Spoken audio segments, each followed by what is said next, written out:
Students देखिए, Gauss के नियम पर आधारित एक और महत्वपूर्ण टॉपिक हम करने जा रहे हैं और वो है समरूप आवेशित अचालक परत के कारण विद्युत क्षेत्र की तीव्रता का मान ज्ञात करना। हमने मान लिया कि ये वो पट्टिका है या परत है जिसके लिए हमें क्या निकालना है, विद्युत क्षेत्र की तीव्रता निकालनी है। तो हमने इसके लिए r डिस्टेंस पर कोई बिंदु मान लिया यहाँ P, जहां हमें क्या निकालना है, मान निकालना है विद्युत क्षेत्र की तीव्रता का। तो हम इसके चारों तरफ क्या करते हैं, बेलनाकार गाउसीय पृष्ठ की कल्पना करते हैं। तो ध्यान देना, यहां से r डिस्टेंस तक यहाँ बेलनाकार गाउसीय पृष्ठ हो गया और यहां से भी r दूरी तक हमने क्या ले लिया, बेलनाकार गाउसीय पृष्ठ ले लिया। तो बेलनाकार गाउसीय पृष्ठ है, उसकी लंबाई कितनी हो गई है, 2r हो गई है। कितनी हो गई है, 2r हो गई है। अच्छा, यहाँ जो बेलनाकार पृष्ठ का क्षेत्रफल है वो मैंने मान लिया s है। तो s1 जो कि कैसा है, दाईं ओर का वर्ताकार पृष्ठ है, जिसके लिए भी क्षेत्रफल क्या होगा, s ही होगा। और बाईं ओर का जो वर्ताकार पृष्ठ है s2, उसका क्षेत्रफल भी कितना होगा, s ही होगा। ठीक है ना। तो यहां से हम मान लेते हैं कि इसके अंदर जो चार्ज वो q है, चार्ज वो q है, तो यहाँ पृष्ठ आवेश घनत्व, सरफेस चार्ज डेंसिटी वो होती है सिग्मा, और सिग्मा बराबर होता है टोटल चार्ज अपॉन इसका एरिया, और एरिया कितना ले लिया हमने, वो ले लिया s। ठीक है, तो ये बन गया अपने पास sigma equal to q upon s। मैं यहाँ लिखता हूं, तो ध्यान देना, ये हो गया पृष्ठ आवेश घनत्व, पृष्ठ आवेश घनत्व, और पृष्ठ आवेश घनत्व हो गया sigma equal to q upon s, यानी कि q इक्वल टू हो गया सिग्मा इंटू s। इसका हमें आगे यूज करना है। अच्छा, यहां से देखो तो हमने गाउसीय पृष्ठ में 3 भाग बना लिए हैं। बेलनाकार गाउसीय पृष्ठ है, उसके 3 भाग कौन कौन से हैं, तो सबसे पहले S1 भाग है, और S1 भाग है अपना दाईं ओर का वर्ताकार पृष्ठ S1, जिसके लिए अगर हम एंगल देखें तो E वेक्टर और DS वेक्टर, DS वेक्टर हमने इस वर्ताकार पृष्ठ पर एक अल्पांश मान लिया। इसके बीच का जो एंगल है वो कितना है, 0 डिग्री। इनके बीच का जो एंगल है वो कितना है, अपने पास में 0 डिग्री है। ठीक है। इसी तरह S2 पृष्ठ है, बाईं ओर का वर्ताकार पृष्ठ है, जिसके लिए भी एंगल कितना बन रहा है, एक बार फिर सेम वैसी ही सिचुएशन है, E वेक्टर और DS वेक्टर के बीच का एंगल है 0 डिग्री। तीसरा है बेलनाकार पृष्ठ है, बेलनाकार पृष्ठ है, उसके लिए S3 माना है हमने, और S3 पृष्ठ के लिए क्षेत्रफल अल्पांश हो गया ds। और ध्यान देना, E वेक्टर की डायरेक्शन तो पृष्ठ से बाहर की तरफ ही होगी, तो E वेक्टर की डायरेक्शन तो वही है, जबकि DS वेक्टर है वो हो गया पृष्ठ के लंबवत बाहर की तरफ, यानी कि इसके बीच का जो एंगल बना E वेक्टर और DS वेक्टर के बीच का वो कितना बना, 90 डिग्री बना। ठीक है, तो हम निकालते हैं कुल फ्लक्स का मान। तो कुल फ्लक्स का मान देखो,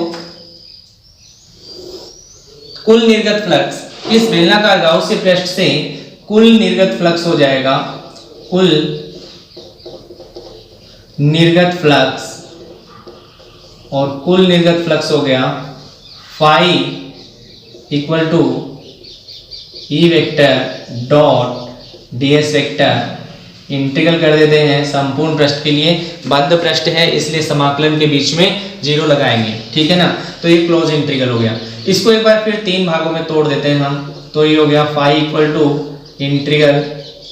अब मैं इसमें क्लोज इंटीग्रल नहीं बनाऊंगा क्योंकि ये बंद भाग नहीं रहा, E vector dot DS vector plus integral S2 E vector dot DS vector plus integral S3 E vector dot DS vector.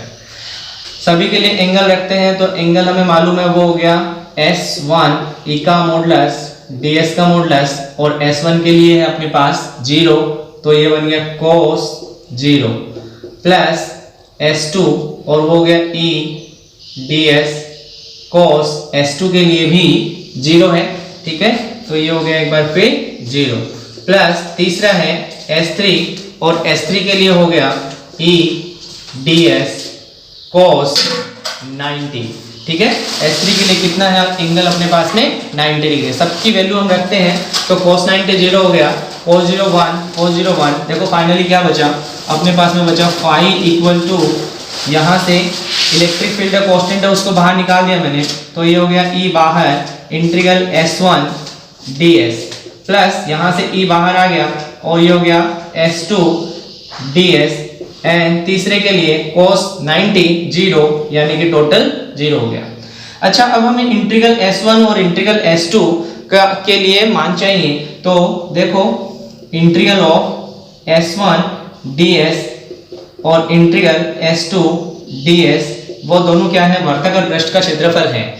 ये दोनों तो सेम ही होने चाहिए, ठीक है ना। वर्ताकार पृष्ठ का क्या है, क्षेत्रफल है, और वर्ताकार पृष्ठ का क्षेत्रफल हमने कितना मान लिया, S मान लिया, ठीक है। क्या है ये, वर्ताकार पृष्ठ का क्षेत्रफल है। वर्ताकार पृष्ठ का क्षेत्रफल हमने S मान लिया है, ठीक है। तो ये हमने यहां रख देना है। तो अपने पास बन गया phi equal to E into S plus E into S, यानी कि डबल हो गया। तो फाई इक्वल टू आ गया 2ES आ गया अपने पास। ये इक्वेशन 2 मान लेते हैं, 1 इसको दे दो, ठीक है। ये 2 हो गया अपने पास में। अब चलते हैं हम गाउस के नियम से। गाउस के नियम से एक और इक्वेशन बनाते हैं। तो देखो गाउस के नियम से, और वो हो जाएगा गाउस के नियम से phi equal to Q upon epsilon nought. Q की वैल्यू अपने पास में ये रही, समीकरण 1 से Q का मान रख लेते हैं, सिग्मा S है, तो ये बन गया अपने पास में क्या, ये बन गया sigma S upon epsilon not, और ये बन गया इक्वेशन 3।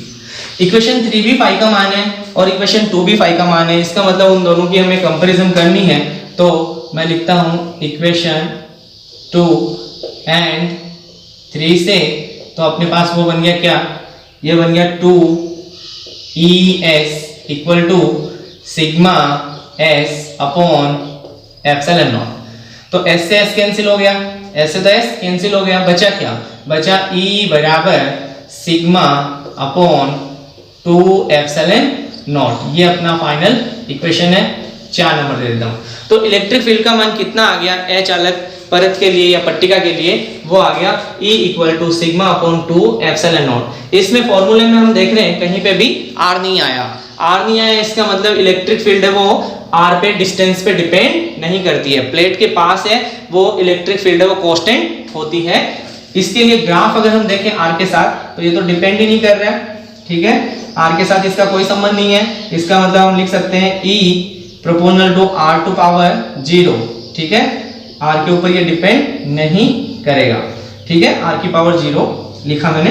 अगर हम ग्राफ बनाएं तो ग्राफ देख लो, ये हो गया E और ये हो गया R, और ग्राफ अगर हम बनाते हैं तो E की वैल्यू तो कांस्टेंट है, और कांस्टेंट ग्राफ है वो कुछ इस तरह से बनते हैं, आप सबको मालूम है।